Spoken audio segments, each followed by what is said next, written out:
yesu ashimwe cyane ariko byose biradufatiriza hamwe kuri iki amen rero muri aka kanya kantu abari bagiye kuririmba bariya bakene binjira ahangaha dukoma amashyi twese dufesinga uruhande twese tuba dufesinga ahangaha barasa neza iyo bageze bambaye neza yewe umugeni wacu umeze neza nawe murabyibonera n'amaso yawe bimufesinga ahangaha murebe kundeba murebe hano aha abaririmba binjira twe gukoma amashyi binjira ahangaha izina rya yesu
izi ntebe ziri imbere abantu rero barakomeza baza protokoli bakomeza bikazaho imbere.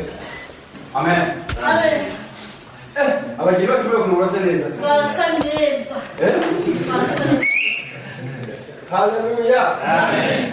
Ubundi ntabwo uhagaze umugeni igihe kinini. Haleluya. Amen. Dusabe ibyishimo. Fate madamu wawe neza. Sheri. Ntabwo twabara nyine ntabwo.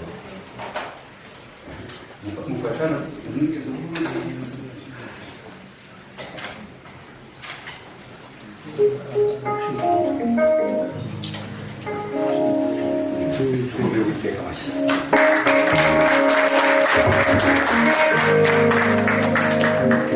Murabona abageni bacu batubere, murabona ibintu atari byiza.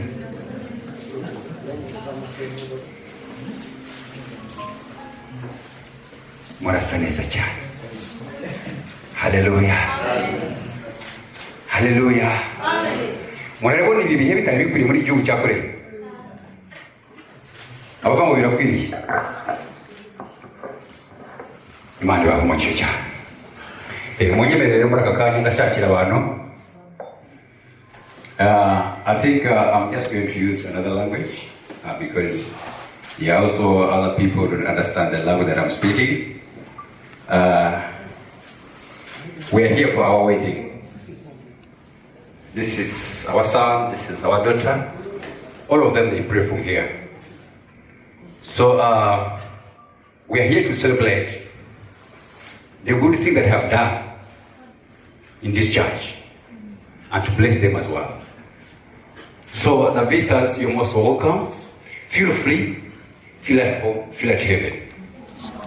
Amen? Amen. Hallelujah. Amen. Yeah. Abageni bacu barasa neza cyane mu kanya gatoya yishimiraga kutwereka. Ubundi njye ntabwo ndeba neza niba ari imyaka y'ubusaza ariko mu kanya araza kutwereka tumurebe neza. Amen. Tumurebe neza kandi yishimira ndabizi ko yahisemo neza. Yesu ashimwe cyane. Haleluya. Ndogiye kubakira abantu baje nyuma. The people who have visited us for the first time, who have decided to fellowship with us today. Maybe it's your first time. Maybe it's your first time to come to our church. I want to see your hand. It is your first time.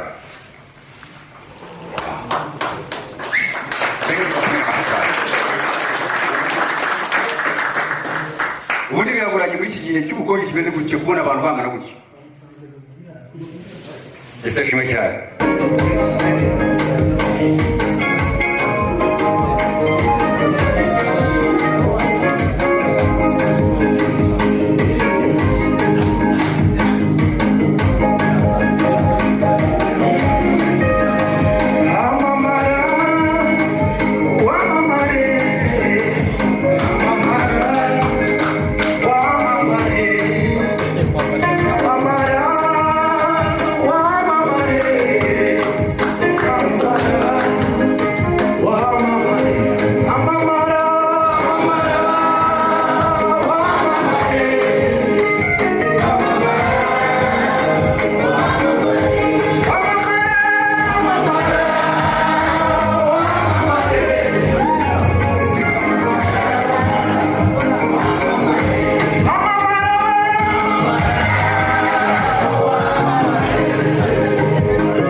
dusome duhaguruke dufatane abantu tuzakwigirwa bakunezerwa subiramo kandi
byishimira mutwe wo kugira ngo tunezerwe kuko mwumva ari ibintu wumva ari ibintu bisanzwe ariko uburyo mu Mana mu nzira z'Imana urugendo ari rurerure ariko Imana iba yakoze abantu kugira ngo bakore nk'ubukwe nk'ubu ntabwo biba byoroshye but because of God's plan abantu bagerageza bikanga pe bikanga completely ugashaka finance zikabura ndetse nashaka nabura ariko witanga kuko yabahaye amahitamo meza yishimo agahitamo umukobwa mwiza mutoni agahitamo gari nziza Imana tuyeze icyubahiro haleluya nababambariye murasa neza metro na investment rero kwigwa haleluya haleluya munyibere muri aka kanya ka none nyiri telefoni umuntu ushaka kuza hano haleluya haleluya dufite byinshi byo gushima Imana munyibere muri aka kanya ka none nakire pastor Sage aze adushyire mu gikorwa cyo gusezeranya Imana imumugishe cyane bareke dukoma amashyi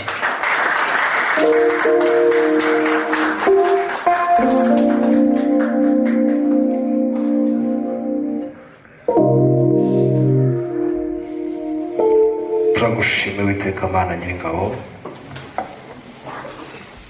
turagushime witeka Mana nyir'ibihe, tuze gukomera kwawe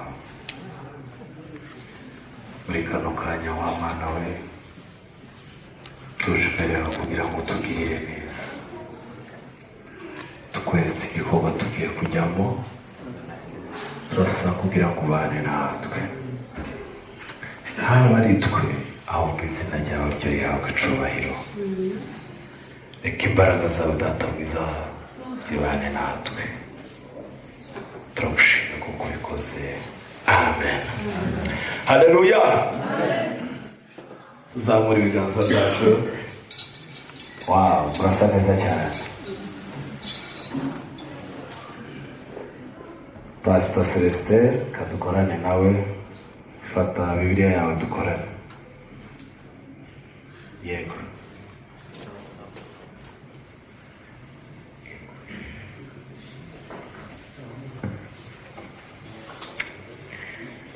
Ishimwe rinyuzuye umutima, Yesu arakoze. Reka dusome Itangiriro ibice 2 no ku murongo wa 19. Itangiriro ibice 2 no ku murongo wa 19. Itangiriro ibice 2 ku murongo wa 19.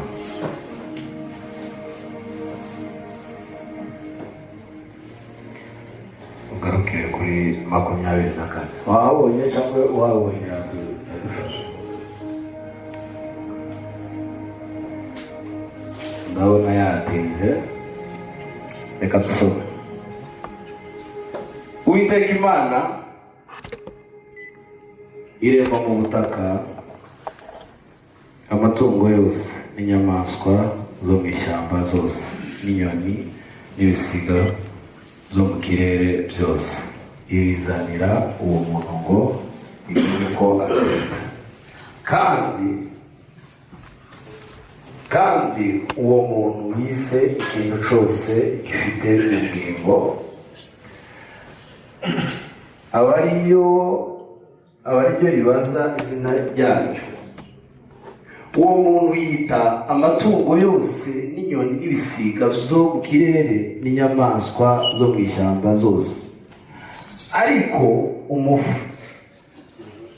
ariko umufasha umukwiye yari ataraboneka. Uwiteka Imana isinziriza umuntu ubuticura arasinzira, imukuramo urubavu rumwe ihasubiza inyama. Urwo rubavu Uwiteka Imana yakuyemo muri uwo muntu iruhindura umugore, imushira uwo muntu. Aravuga ati, uyu ni igufwa ryo mu magufwa yanjye, n'akara ko mu mara yanjye, azitwa umugore kuko yakuwe mu mugabo. Nico gituma umuntu azasiga se na nyina akabana n'umugore we akaramata, bombi bakaba mu mubiri umwe. Amen. Tugiye kuganira ijambo ry'Imana mwanya mutoya. We are going to discuss something little about the word of the Lord. Muratwihanganira umwanya. You endure with us because of the time. The time here is almost limited, Ariko turakoresha kugana. but we are going to maximize it as efficiently. Uno munsi ni umunsi w'abyishimo n'amarira. This is the day for Bishimo and Newton. Muto. Mu minsi yose umuntu agira iminsi 3 ikomeye mu buzima. There are 3 great days in someone's life. Habaho kuvuka, Is being born.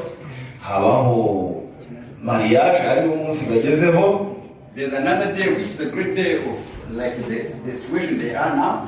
hakabaho n'umunsi wo kuva muri uyu mubiri. And there is another day of leaving this world. Rero kuba bageze ku munsi wabo wa kabiri, Imana ishimwe. Because they are reaching in the second time. Hallelujah. Amen. Mureke twese tubane. Yes, let's pay attention to what I'm going to say. Bageze ku munsi wabo wa They kabiri. have reached the second day. Imana ishimwe. Praise the Lord. Bagiye kubaka vuba. They're going to be together as a family. Ese ubundi urugo ni iki? What's the family? Urugo ubundi ni umushinga Imana yiteguye ubwabo. The family is the plan that comes from God. Hari imishinga abantu bakora. The other thing that people always do. Hari imishinga abantu batekereza ubwabo. That people always project. Ariko uri umushinga Imana ubwabo yiteguye. This is the plan from God. Bibiliya yatubwiye ngo The Bible says Imana yafashe ibiremwa byose, inyamaswa, ibiti, ibintu byose. God created all things Irangishiriza imbere y'umuntu. and He brought all those things to God. Abyita I mean to amazina. people. And so that He can just name it Abyita amazina. and name it. Ariko Bibiliya yatubwiye ngo The Bible says ngo umugore wiwe cyangwa umufasha wiwe ngo yari ataraboneka. the wife of this person was not yet gotten. Arangije ngo Imana isinziriza wabo. This God made this person asleep.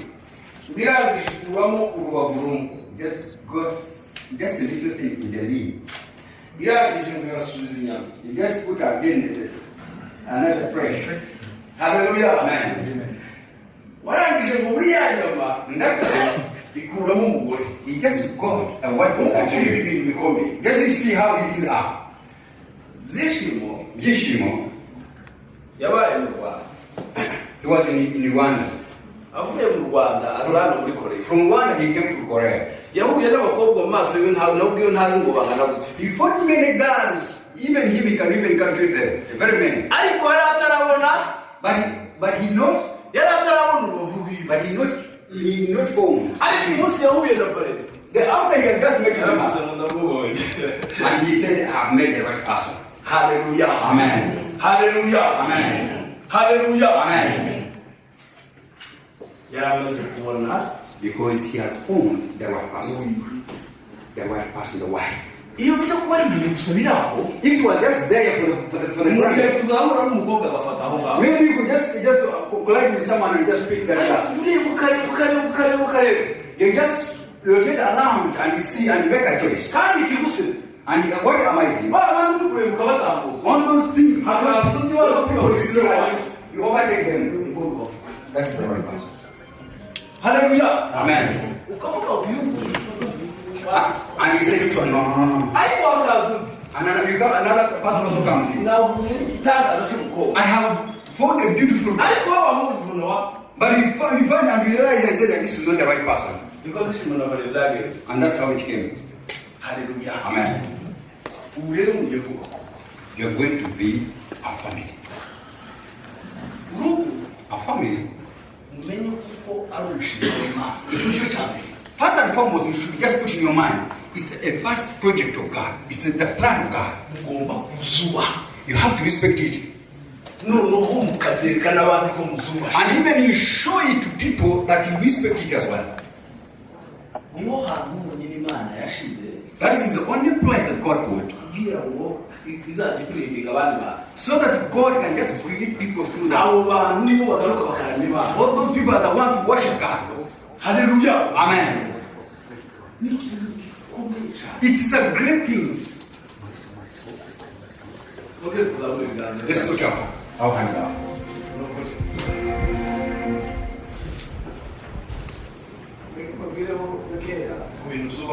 Let me tell you a few things that makes our family be strong. Ikintu cya mbere ni uguca bugufi. One thing is just to calm down, to humble down. Ni uguca bugufi. Humbleness. Buri muntu wese agacira undi bugufi. Humbleness each other. Kandi ntabwo ari abo ngabo bonyine ndi kubwira, hari abubatse aha ngaha, hari n'abateganya kubaka, noneho hari n'aba ngaba twageze. Not only these ones, even the other people who are planning. Izo nama zireba buri wese. All those advice, it just comes to Buri anyone. wese agomba gucira undi bugufi. Everyone has to be humble. Ikindi cyongeye, Another thing, byinshi mumenye ko utashatse marayika. this you should know that this is not an angel. N'umuntu washatse. Even the one who has married already. kandi akora amakosa You can make a mistake as well. akora amakosa uzomubabarira But if you make a mistake, you have to forgive. kandi nawe azakubabarira She has also to forgive as well. urugo rwubakira kuri mbabarira ndakubabarira And let me tell you, the family is built on forgiveness. mbabarira ndakubabarira Forgive me, forgive me. tuzamura ibiganza zacu Let's raise a hand. haleluya Amen. mbabarira Forgive me. Forgive me, I forgive you. kuko umuntu mwirwa na buri munsi umuntu mwirwa na buri munsi The person you live together all the day, urazuka ukamubona in the morning you see that person, nijoro ukamubona evening you see, ukazuka ukamubona in the morning you see, ku manywa ukamubona in the afternoon you see. ntabwo yareka gukora amakosa She cannot just be there without a mistake. nkuko bibiliya yatubwiye ngo But the Bible says muba mubaye umubiri umwe that you become one flesh. nta munsi umuntu yari yicara ngo There's someone who can just sit there and say, uyishwane igihe you can just bring some confusion. none se niba mwaba mwabaye umwe If you have become one, ni kubera ko wicara uyu nguyu why are you saying complaining this and this and this and this and this? oya No, menya ko ari wowe you should know that you're the one. uno munsi barera agiye kuba byishimo Today, violence is going to become issue. na byishimo agiye kuba Issue is going to be violence. haleluya Amen. niyo mpamvu rero That's why uzuza umukeyaringa all the time you have to care her kuko nawe wikeyaringa as you care yourself as well. iyo mu gitondo umuntu azutse In the morning when you're waking up, uza wicara uko meze neza you see like you feel like, am I feeling well? nikuzaza maso meze neza That's how you have to treat Barry as well. You should Barera Barry, meze neza even Barry has to say, Yishi, my husband, is it fine? Wow. wicara kugira ngo ibintu bimeze And he said that he's of God. haleluya Amen. ikindi cyongeye The second thing, ikintu cyose muzakorera mu rugo rwanyu everything that you do in your home, muzaba muri kuramya imana you have to praise God muzaba muri kuramya imana and you worship God. nufata neza umugabo wawe If you put into consideration, muzaba muri kuramya imana you're going to, it's like you're praising God. nufata neza umugore wawe If you handle your wife well, muzaba muri kuramya it's imana like you're praising God. nimufata neza umwana wawe If you count your baby as muzaba muri well, kuramya imana you're worshiping God as well. haleluya Amen. numuhahira akajya agahaga If you give her food and it just becomes, muzaba muri kuramya imana it's like you're worshiping God. muri poroje y'imana It's a project and a plan of God.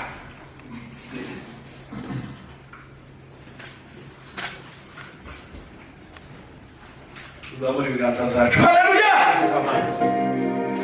muzaba muri kuramya It's imana like you're worshiping God. mumenye ku kintu cyose muzakorera hasi Whatever you're doing there in your home, muzaba muri kuramya it's like you're worshiping God. imana yubaha It's God that has given you. rero dusoza As we're ending up, ngiye kubabwira ikintu I'm going to tell you one thing. twari kuvuga byinshi cyane We would have said a lot of things because our time is not against us. uhereye uyu munsi From today, mugiye gutangira kwakira abantu you're going to receive people from different ways and even coming to your home. hari abazaza kuba mu rugo rwanyu umwaka There are some people are going to come to even this year. hari abazaza kuba mu rugo rwanyu isaha There are some people who are going to be there even 2 hari hours. abazaza kuba mu rugo rwanyu iminota There are some people who are going to be there in 2 hari minutes. abazaza kuba mu rugo rwanyu iminsi There are some people who are going to be in your home all most of them many years. ariko mva mbabwira akantu Let me tell you one thing. aburahamu yasobanukiwe ijambo ryitwa umushitsi Abraham, when he did and he knew ngo the yabonye goodness of this time, ngo yabonye ngo abantu bacaho he saw people bypassing ngo arabinginga ngo nimuze muzi wanyu and he said, you come to my home. tubatekere We make you food, we pray for you food, hange n'umugore we give you food, you get satisfied as well. arangije agiye gusanga acumbikiye abamarayika After realizing and knowing that he discovered that he has welcomed the angels, muzaza mwakira abashitsi neza you always welcome visitors.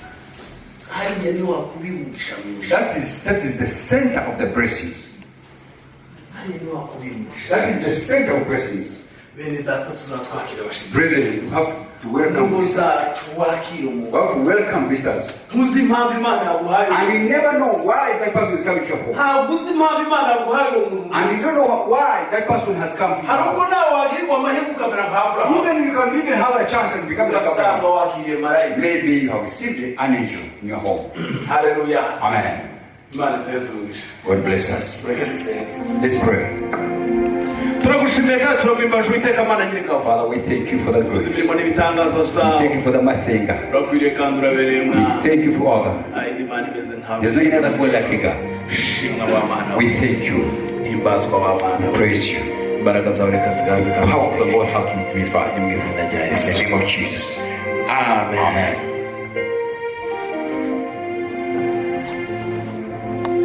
Tugiye kujya mu gice cya kabiri. We're going to the second.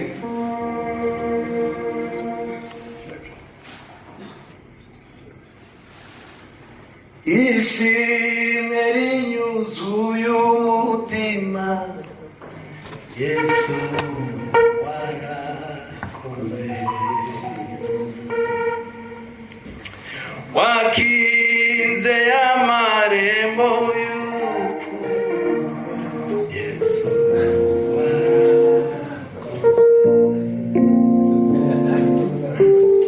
Haleluya. Reka twakire imiryango ibiri. Welcome to families. Turahagurutse umuntu wo ku muryango wo kwa Mutoni. We're going to get one on the side of Muchoni. Turahagurutsa n'umuntu wo ku ruhande rwa Byishimo. And we're going also to get another person from the side of Bishima. Abantu babiri nibahaguruke kaduhagurutse. Those people have to stand up. Madamu nawe yahaguruka. I mean, my wife can also stand up. Protocol mwadufasha mukabaherezaho mikoro. People in the service protocol, you can just come over.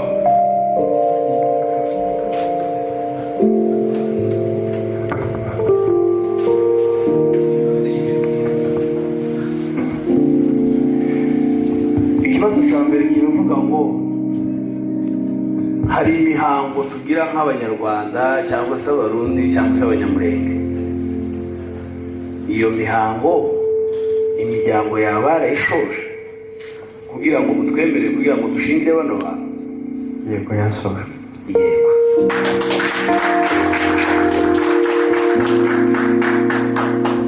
There are two things always ask the people who are going to be wedded. One, we ask the one person from the bride and even from the groom as well. So we find if these people, what they are showing us, even the family back really know what's going on now. That's the question. Thank you. Yego yarashojwe.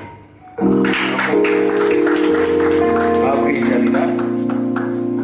Yeah, we can take up your seat. Protocol wacu nibadufashe batwereka ahantu bahagarika abageni bacu neza ku buryo Even the service, you can just stand. rero ukuntu kugira ngo abageni bacu nibahaguruke. Our bride and the bridegroom, matron, Bereka ahantu hagarara neza ku buryo you can show us how to bigaragara do it. neza.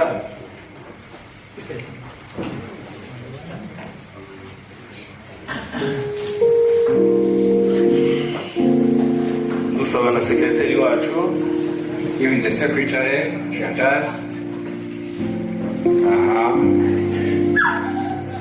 Ureke tubakomere amashyi nk'abantu babona barasabye.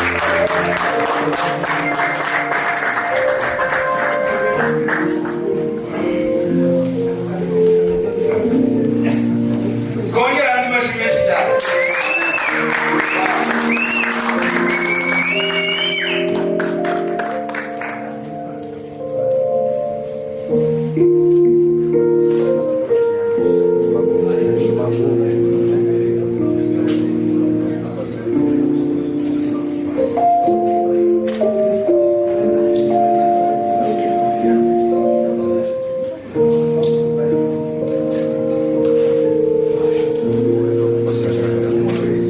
Mufotore cyane, mufotore. Mufotore rwose. You can take a picture. Muri kano kanya rero. Right now, Abageni bacu bagiye kurahira. our bride are going to bagiye kurahira indahiro imbere y'Imana n'imbere make a y'itorero. vow before people, before God. Haleluya. Amen. Bagiye kurahira imbere y'Imana n'imbere They y'itorero. are going to vow before God and even before the church as well. Rero reka Yubaka. twakire sekreteri wacu aheze ibyishimo Secretary can just give. nasoza arahera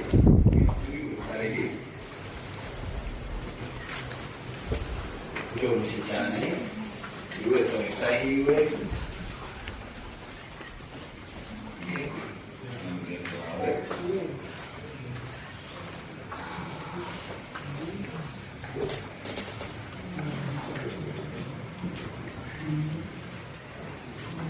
Reka rero ntacyo twatangira. Njyewe Byishimo Sport imbere y'itorero Mindful Gospel ndemeza ko Mutoni Valerie mbera umugore w'isezerano nzamukunda nta kizadutandukanya atari urupfu cyangwa Yesu aje gutwara itorero. Nizeye ko Imana izabimfashamo. Amen.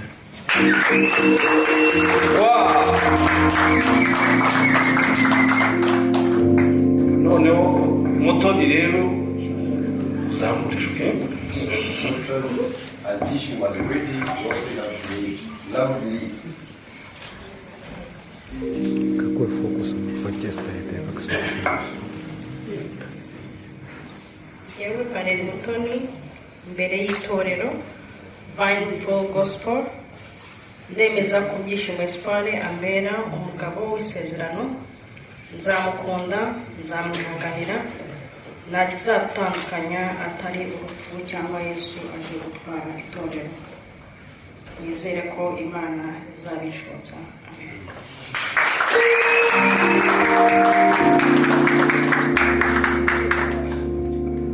Wow.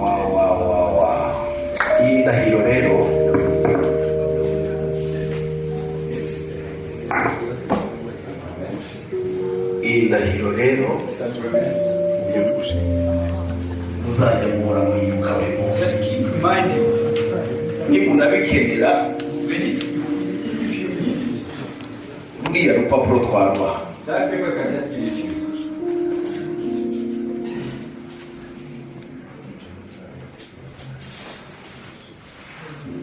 Murakoze cyane.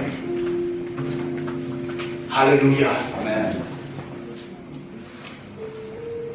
Iyi ndahiro This forward, this argument, nimukenera if you need it, uru rupapuro warubaha we shall give you that paper. muzajya mukomeza muvuge. Remember us. In case of anything. Haleluya. Amen. Tugiye kujya mu mwanya mwiza We're going to another mode wo kwambikana impeta. to give us the ring.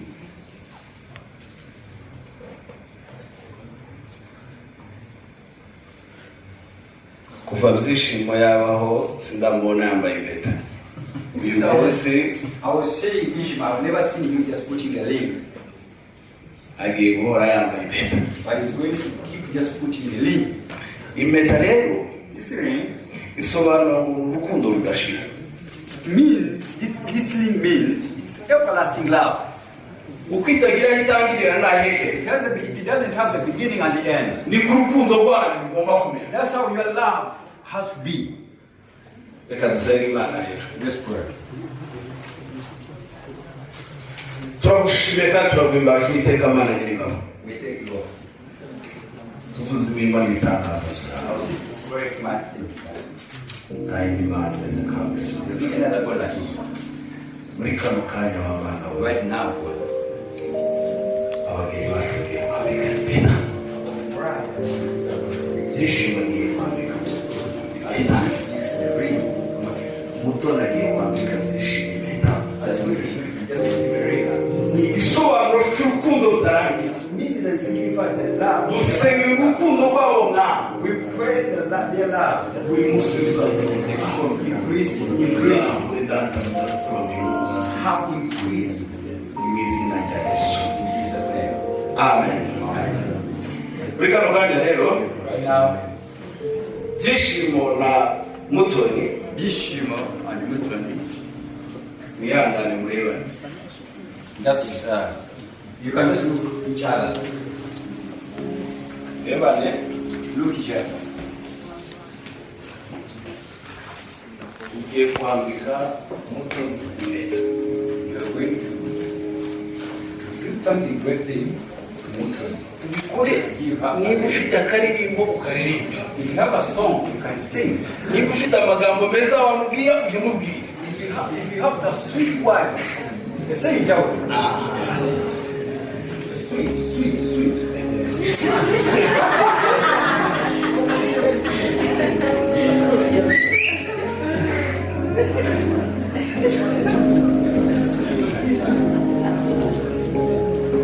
What you said the other time, when you met her for the first time, you have to beat it.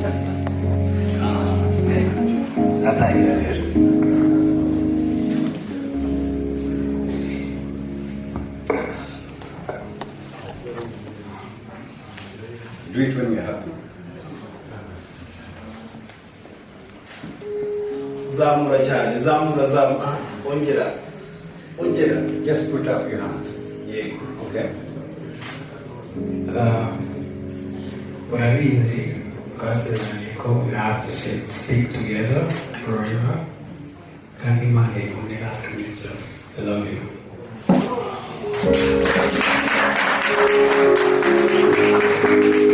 None nawe rero zamura ikiganza cyabyishimo ubereka abantu bose. You also have to do it. Zamura cyane. You have to think out. Pare wanamufasha ukazamura. Even the best man. Ukazamura ikiganza cyabyishimo. You can help him.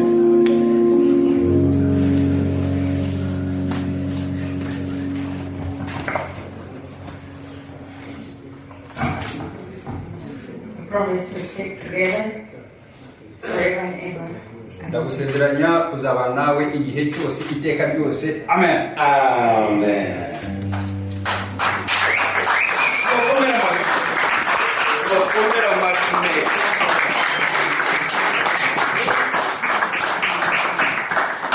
N'ubundi mugume gutyo. Just stay like that. Ibyo bintu byose All these things you see, ni ibintu byakorerwaga iyo ngiyo. these things are just happening somewhere there in the secret places. Ariko n'ubu kano kanya But right now, agiye kutwereka Valerie yakunze. he's going now to show the real Valerie. Ntabwo mufite amatsiko yo kureba Valerie y'abagore. How very well? Watangiye ugende gake. Do it slowly, slowly. Uyu munsi n'uwawe aya masaha yose nagenda gake. This is your day. Do it. Not party. Slowly, slowly. Washiraho n'akandi karirimbo nta You kibazo. can sing for her. Cyangwa andi magambo nta kibazo. Even other words that you can say.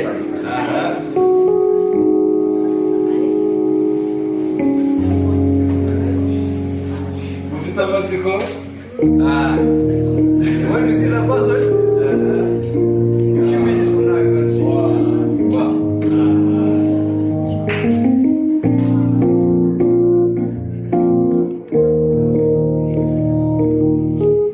Nakora ikimenyetso rero. Do the right thing. Kora ikimenyetso. Do the right thing as a man. Wow.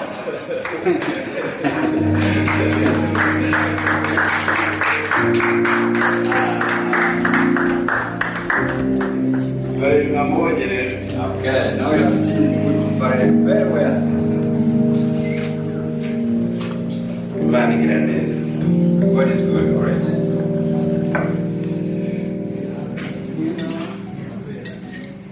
Muri kano kanya.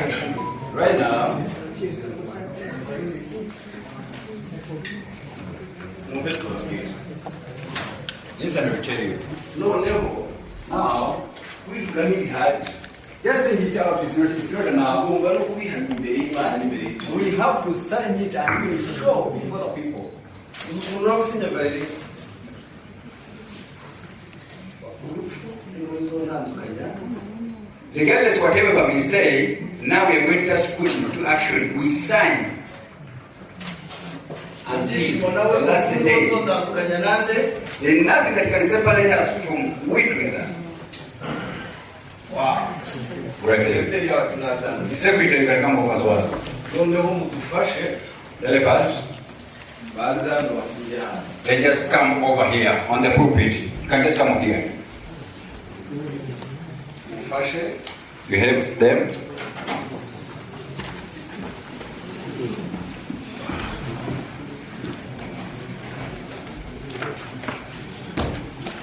Ako kwa kumera machi wite. Right, mani ta kuita.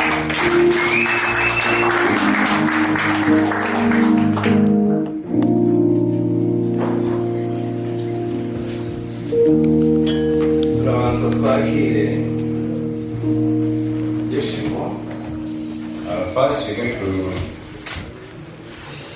put the shingles at the side.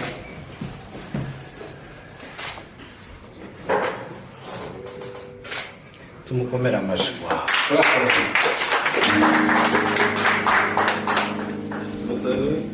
Return.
God bless you.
bavuye mu cyiciro kimwe bagiye mu kindi. Abasore muri aha ngaha aka kadiporome wowe ukabonye ntibyaba byiza. We are going to give out a marriage certificate, and the youth who are here, and you see that this is beautiful. Because some iyi diporome yo kunesha ubusiribateri, this is a degree. tugiye kubaheza certificate kuko batsinze. We are going to give them the certificate because they have done a great thing. Wow. Mwakomera amajwi. Yes,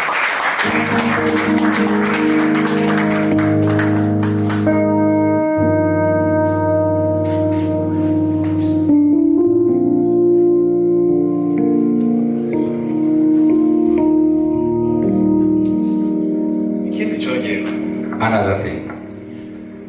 abana babo bagomba kurereshwa ijambo.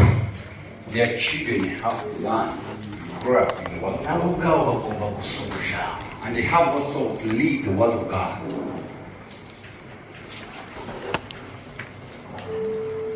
Iyi ni impano nziza tubahaye. This is the gift that we have given you.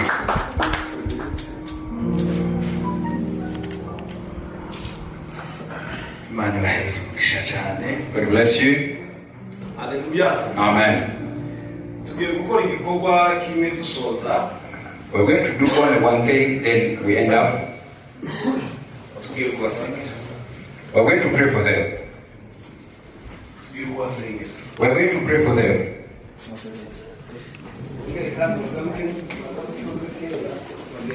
You can just come slowly, slowly. Abapasiteri barahanga bose babuke. The pastors who are here, you can just come over. Abapasiteri barahanga babuke. The pastors who are here, you can stand up on your feet, then you pray for.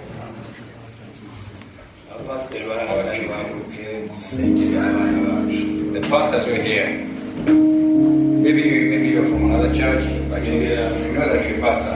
Please, we have to act at the word of the Lord.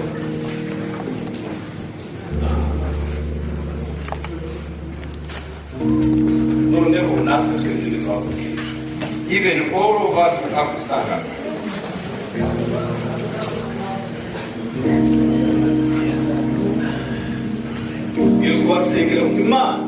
We're going to pray that we say that God be with them in this journey. Be with them in this journey that we started. Let's pray. Father, we thank you. We thank you, Father. We say the bad things and the great things. We thank you because you're God. Right now, we present you the family of Bishop and Mary. We pray, oh God, all the blessings in this world, in their life, in their family. Jehovah, you give them the blessings. You give them the blessings. Open ways.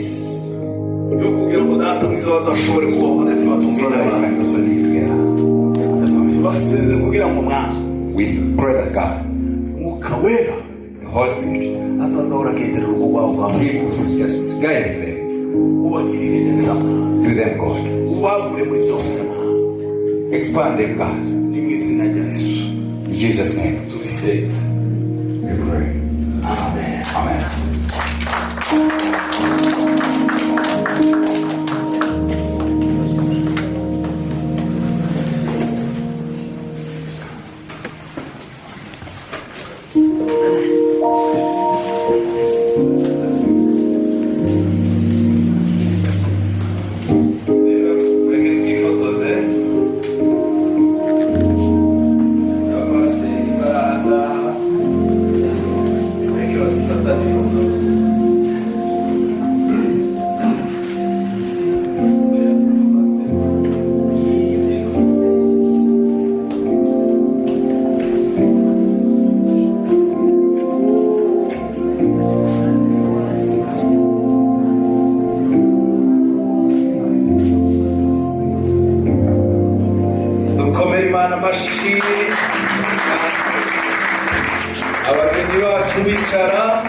They can go back to their seats.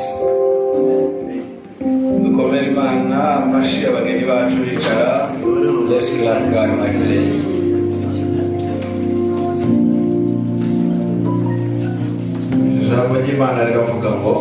What do God say?